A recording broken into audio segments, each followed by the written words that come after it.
Wow. Wow. Greetings, Milwaukee, my fellow Americans and my fellow Republicans. My name is J.D. Vance from the great state of Ohio. You guys, we're gonna chill with the Ohio love. We gotta win Michigan too here, so.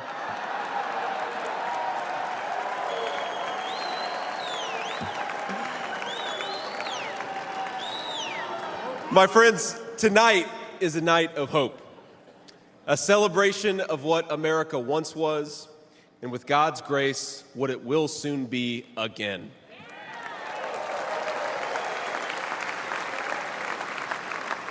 And it is a reminder of the sacred duty we have to preserve the American experiment, to choose a new path for our children and grandchildren. It will soon be again.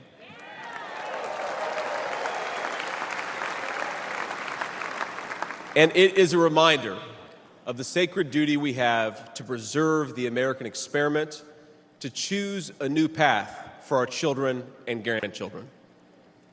But as we meet tonight, we cannot forget that this evening could have been so much different. Instead of a day of celebration, this could have been a day of heartache and mourning. For the last 8 years, President Trump has given everything he has to fight for the people of our country.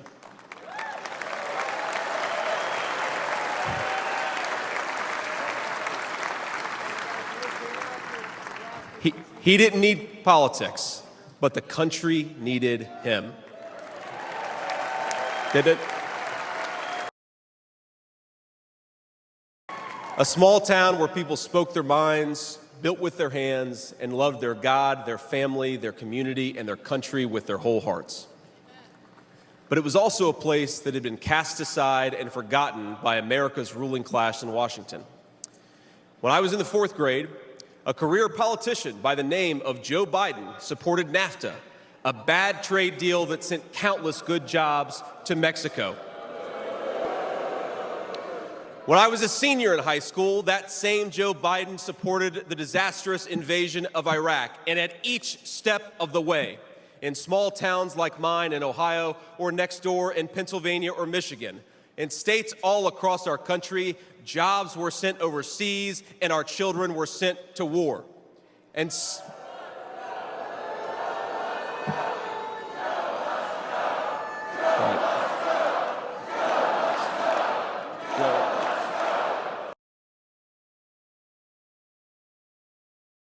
of a would-be assassin coming a quarter of an inch from taking his life.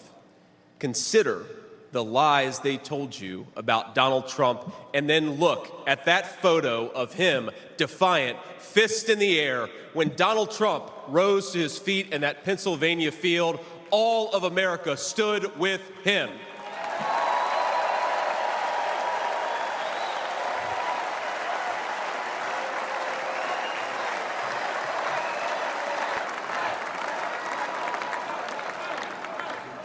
And what did he call us to do for our country?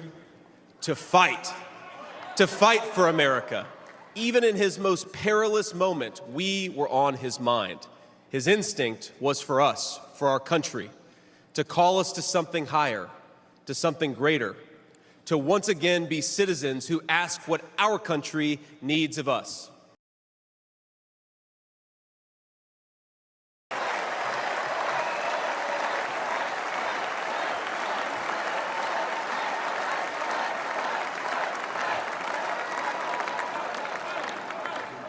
And what did he call us to do for our country?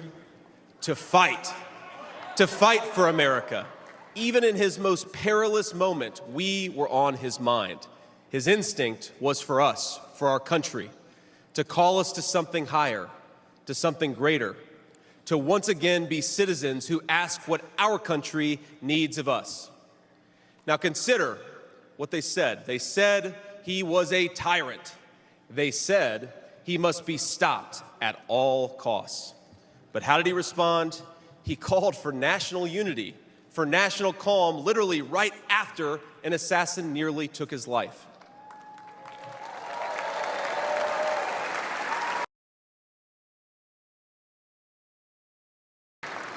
Now, we won't agree on every issue, of course, not even in this room.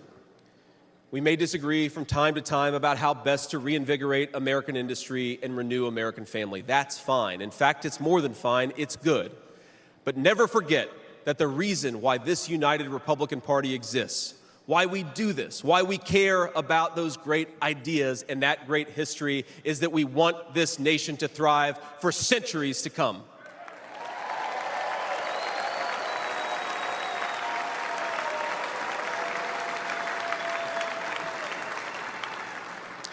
Now, eventually in that mountain cemetery, my children will lay me to rest. And when they do, I would like them to know that thanks to the work of this Republican Party, the United States of America is as strong and as proud and as great as ever.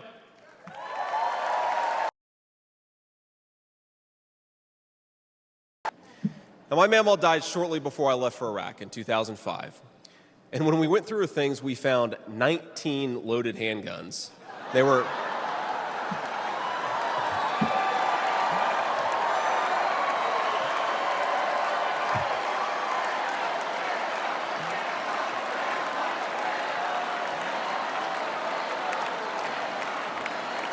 Now, the thing is, they were stashed all over her house, under her bed, in her closet, in the silverware drawer. And we wondered what was going on, and it occurred to us that towards the end of her life, Mamaw couldn't get around so well. And so this frail old woman made sure that no matter where she was within arm's length of whatever she needed to protect her family. That's who we fight for. That's American spirit.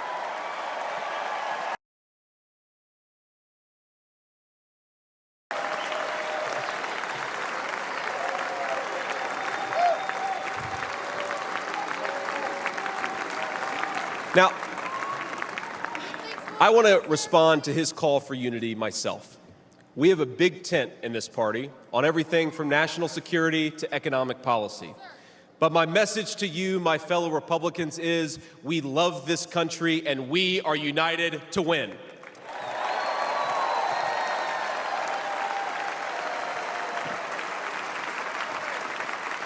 Right. Now, I think our disagreements actually make us stronger. That's what I've learned in my time in the United States Senate, where sometimes I persuade my colleagues and sometimes they persuade me. And my message to my fellow Americans, those watching from across the country, is shouldn't we be governed by a party that is unafraid to debate ideas and come to the best solution?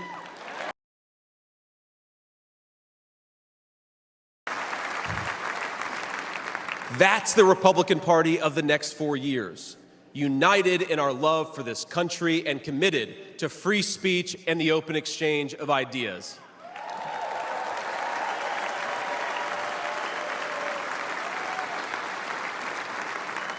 And so tonight, Mr. Chairman, I stand here humbled, and I'm overwhelmed with gratitude to say I officially accept your nomination to be Vice President of the United States of America.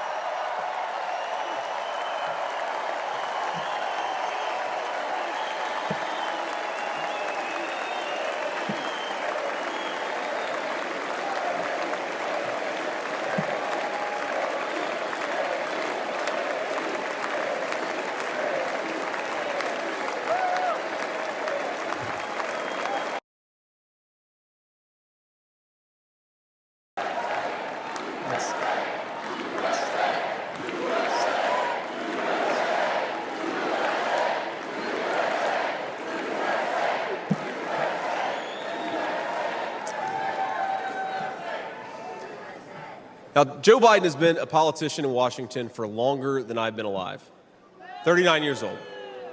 Kamala Harris is not much further behind. For half a century, he's been the champion of every major policy initiative to make America weaker and poorer. And in 4 short years, Donald Trump reversed decades of betrayals inflicted by Joe Biden and the rest of the corrupt Washington insiders.